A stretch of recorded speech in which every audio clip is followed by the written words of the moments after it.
Hello.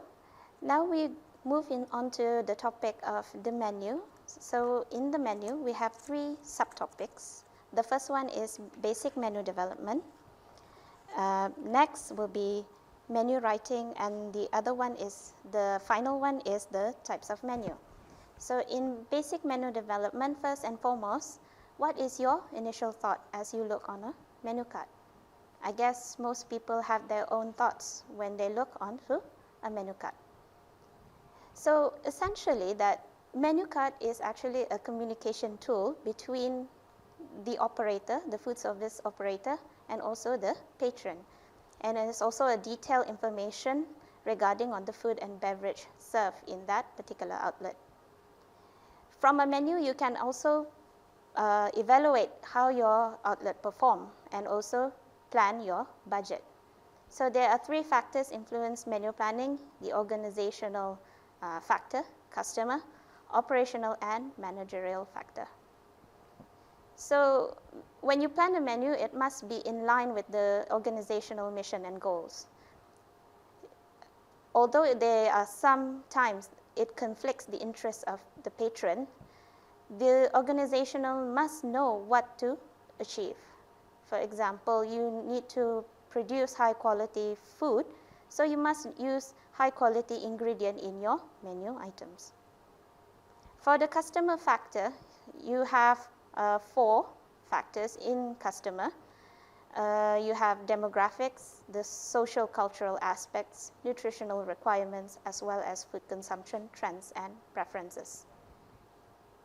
This is another example to be used in a guideline when you try to plan a healthy menu. So operational and managerial factors, you have the budget guidelines. So each of the menu planning must in line with the budget allocated for that specific operation. It is often projected based on the sales of food. Equipment and physical facilities that the outlet have. So not all of the menu items can be produced with limited equipment and the size of the outlet. So it must be taken into consideration. And the final aspect within the operational and managerial factor is the personnel. If the personnel have the skill, for example, of making bread, and for sure the outlet must include bread into the menu planning. Availability of food. So availability of food requires that constant supply of raw ingredients. If you use seasonal ingredients, make sure you take into consideration during menu planning. Must keep track the interests or the trends of consumer preferences. This is the constant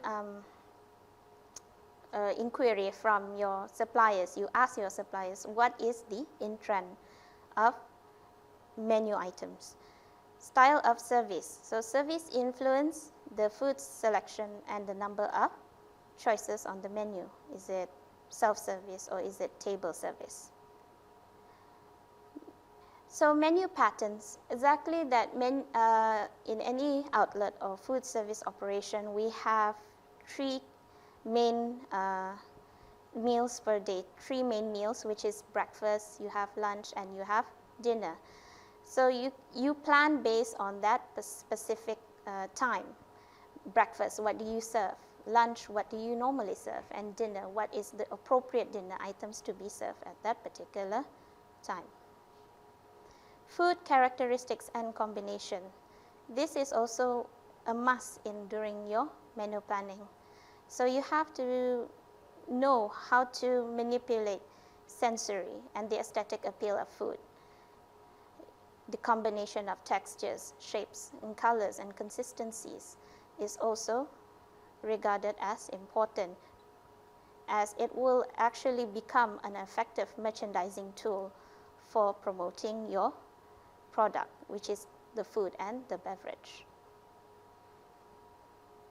So we will meet into the next class on the next subtopic. Thank you.